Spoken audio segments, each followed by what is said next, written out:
The biggest crash in history is knocking at the door. Hey everybody, Scott Walters, welcome to the show. If you're new, I want to thank you for coming. If you're returning, I want to thank you for your continued support. We got a good one to unpackage today. The biggest bubble ever witnessed in human history. That's what you're living in, right? The biggest bubble. And we're not just talking in real estate bubble. It's an everything bubble, but it's gone. It's over. It couldn't sustain itself. Remember early on, when we started reporting about this? Oh my gosh, the blowback, the people wanting to tell you. This time is different. This time is different. We're living in the new utopia.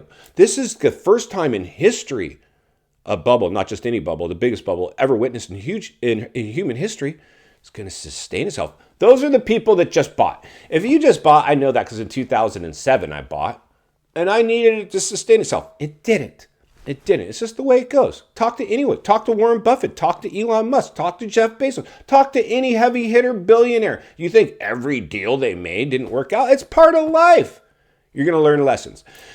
Hopefully you checked, or your agent checked, to see if your property penciled out. Then maybe you can, weather a little bit of a storm. Because if your property, it's cheaper to own than it is to rent, maybe you're okay. But unfortunately, even those low interest rates aren't going to save people, as their houses are going upside down and they're not penciling out with their low interest rate. It's just a big, ugly byproduct of a bubble that people wanted to normalize. Of course we did. We want it to be true. We want the utopia to be true. Unfortunately, what goes up must come down, especially the way this one went up, which we're going to tackle today. And we're going to hear from somebody that's warning us that you should probably listen to, in my opinion, but I'll let you guys decide.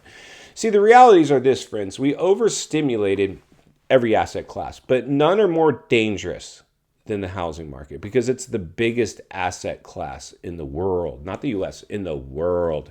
And that's why it invited so much foreign investor involvement into this one. They poured in, but we're seeing economies all over the world now crack. The cracks are displaying itself. I always find myself coming back to when people told me that this isn't going to be as bad as 2008. And I'm like, you're right, it's going to be worse. I mean, this is a global financial crisis. We had a U.S. financial crisis in 2008, the Great Financial Crisis, the Great Recession, that had a global ripple effect. Unfortunately, the global ripple effect is already started simultaneously prior to the U.S. exhibiting their downturn. So this one's got crash risk written all over it. And now the same people that wanted to tell you it was all rainbows and sunshine are starting to come out of the woodwork because they're forced to. They are forced to give real talk now. Isn't that interesting how finally some people are giving real talk now? Well, you have to. There's no choice. Oh, yeah, I knew it all along. No, you didn't.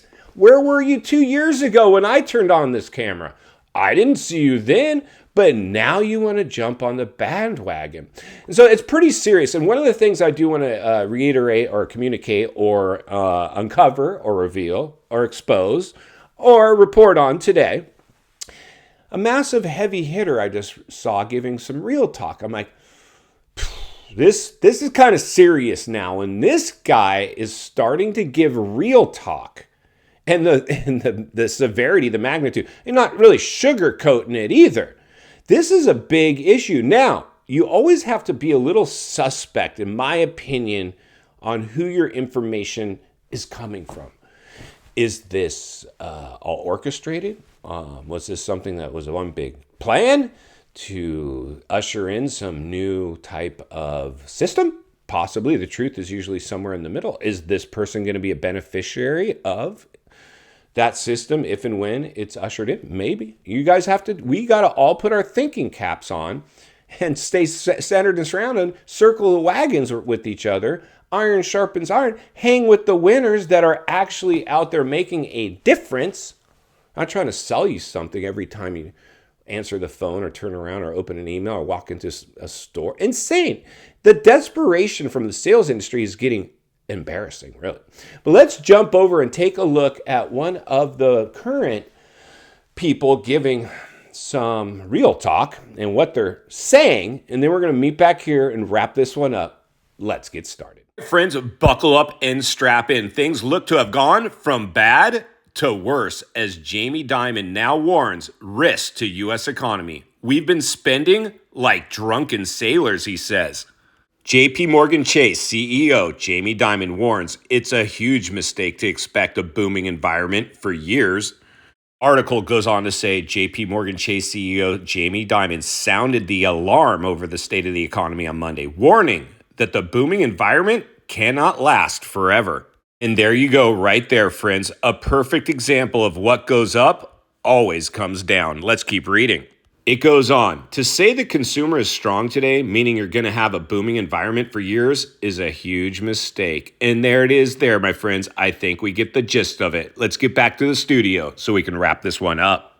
All right, friends, welcome back. Jamie Dimon, JP Chase Morgan, now giving big warning signs. Didn't we just see him kind of the recipient? Was it Silicon Valley Bank? Somebody, he absorbed somebody. He's going to absorb a lot of different banks. Like, you got to really understand, like, is this guy in line to absorb and be the key player in the banking? Possibly. We see the mom and pop banks continuing to be evaporated. This is a trend that's going to continue. We're still in a stimulus era. What's going to happen when the stimulus is gone? That's what Jamie Dimon said. He said, we were spending money like drunken sailors. And I have to agree with him. That's a pretty, I love cliches and analogies. You've heard me say them all, of bubble buyers and FOMO factories and whatever else rattles out of the old mouth as I navigate us through this thing the best of my ability. Drunken sailors.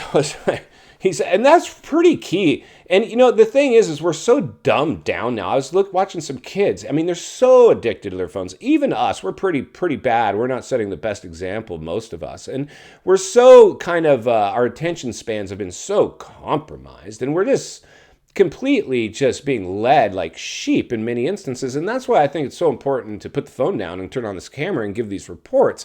And even you guys listening, I think it's hugely beneficial. Because, you know, this is the deal. Conversation. Most young people don't understand. They're living in a normal world. What? Recession? Okay, I guess. They don't know. Unless you've been a bill-paying adult that's lived through a boom and a bust cycle personally yourself, you have no idea. You're hearing these things. But until you have that kind of life experience about you, you're not going to be able to navigate through it the way most people here at this channel are going to be able to. And final thoughts. I come to you as a friend, as a content creator. Somebody wants to see you not only win in real estate, win in life. Understand the biggest artificially induced stimulus bubble ever recorded in human history isn't sustaining itself. We heard from JP Morgan today. Jamie Dimon telling you exactly that. I don't know what else we need to hear at this point. Most people here understand we're waiting for the other shoe to drop. We're just insulating ourselves, stacking cash, looking at properties through the right lens. We want to own some stuff right now. It's very important where you're buying, how you're buying. I'll be here to help us navigate through it the best of my ability, because it's not only what we need, it's in fact what we deserve. If you appreciate the content, I want to humbly ask you to give the video a like, subscribe to the channel, leave a comment below. I'd love to hear from you. Social media links in the description of this video if you'd like to contact me there, along with links to channels I've appeared on I think you might enjoy. If you need help buying or selling real estate here in America, biggest network of top-rated agents in the nation, ready to assist you. It'd be our honor and our privilege to do so. Email in the description for you as well. Also, if you're watching from your television set today and you enjoyed this video, you're going to love the next video, and there's an easy subscribe icon for your convenience. As always, thank you for your time. Please go make it count today. I'll see you on the next video.